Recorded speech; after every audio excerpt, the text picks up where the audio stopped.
Entity SEO secrets in 2026. There's no one better to be speaking to than Jason Barnard when it comes down to branding and entity SEO. So, Jason, you've been optimizing the algorithms for the last 27 years, since 1998. I think that was before I was born. Yeah. And after all that time, what do you know most SEOs haven't figured out yet? Brand. And what I was thinking about it the other day. I've been working in SEO 1998, the year Google was incorporated. So I've grown up with Google. And I've been through all the ups and the not very many downs that Google have had. And very early on in my career, I bet on Google.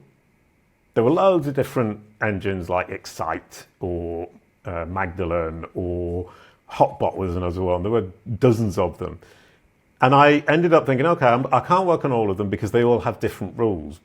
I'll focus on Google. And was it a lucky bet or a smart guess? Don't know, but it worked. And I ended up with 1 billion page views for a site for kids in 1 year, 2007. And 1/5 of that came from Google.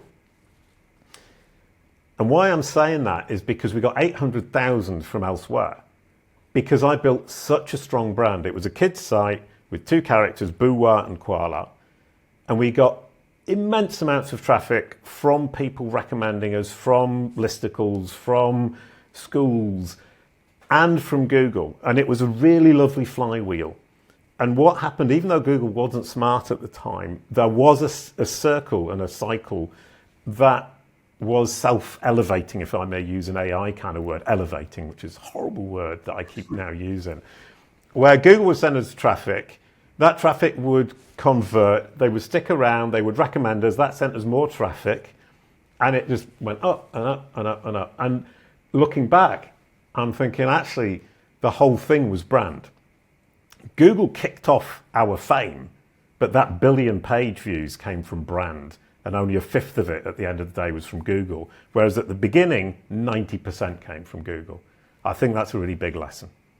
Yeah, for sure. And something that I want to kind of touch on is frameworks, because I think frameworks becomes very, very important, especially for what you're doing and who you're doing it for. And you always tell me that you've got a framework that you use for every single client. You do a lot of branding, you do a lot of knowledge graph optimization, entity kind of optimization and stuff like that. So can you walk us through this framework that you say that you use for every client?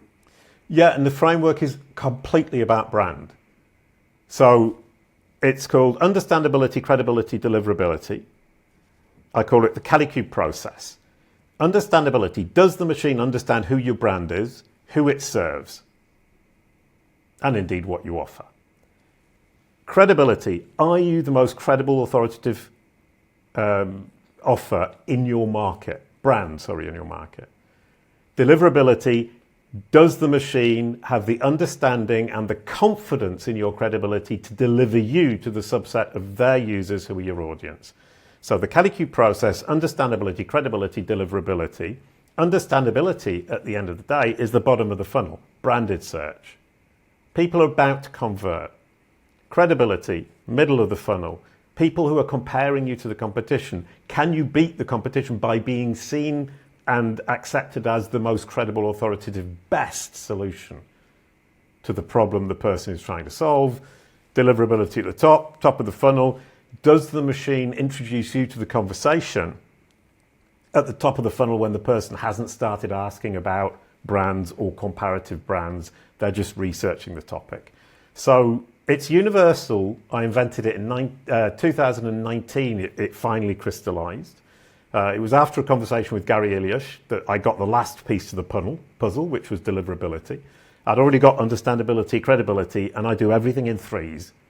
I was looking for that final piece, and Gary Ilyash didn't tell me it. He inspired it by telling me how the algorithms worked, and that gave me the final piece where the CaliQube process turns out, because it's founded on brand, that it is universal and applies to any person, any company, any product, any service, any music group, any music album, any film, any entity. Understandability, credibility, deliverability always works. So with regards to the CaliQube process framework, then how can you measure the brand is understood? This is the big bit where there's certain things that can be tracked and certain things that can be measured. How can the CaliQube process framework be measured? For years, I was looking at the knowledge graph from Google. If you're in the knowledge graph, it's understood who you are. Full stop. Now, obviously, we've got the other machines, much more difficult to measure it. But at CaliQube, because we've got 25 billion data points sitting in the database that I've collected since 2015, from Google's knowledge graph, now from Google's enterprise knowledge graph, from branded search results specifically, which allow us to look into Google's little brain, because branded results allow us to understand whether Google has understood. And now I'm applying that exact same strategy to ChatGPT, to Perplexity, to Copilot. Does the answer that they give to your name, who is James Dooley, demonstrate fundamental, solid understanding, yes or no?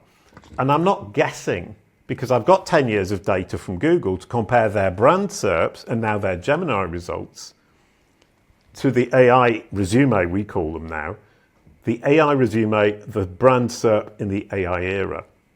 So I can actually create a very accurate and meaningful measurement of does the machine understand you by using the current results and mapping them to the brand SERP results that we still collect from Google.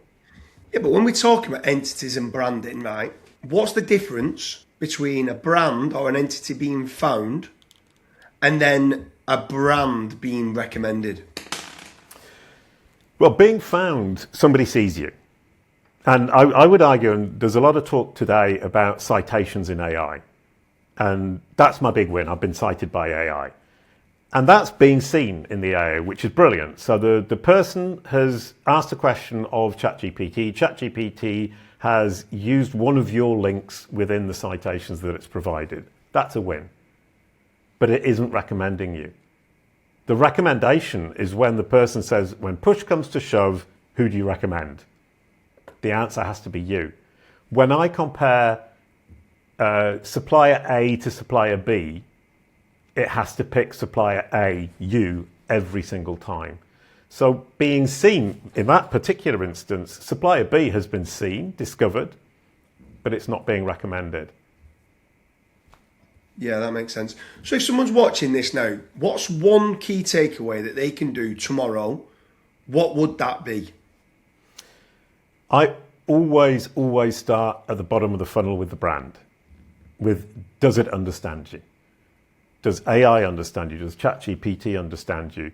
Does it understand you with confidence? Does it understand you in detail? Jono Alderson talks a lot about all the detail you need to get into this machine's brain. So the first thing to do is look at your entity home web page, the about page on your website, make sure it's clear, make sure you've explained exactly who you are, what you do, who you serve, and why you're credible. But also then expand that thought out and say, I'm going to focus on my entity home website.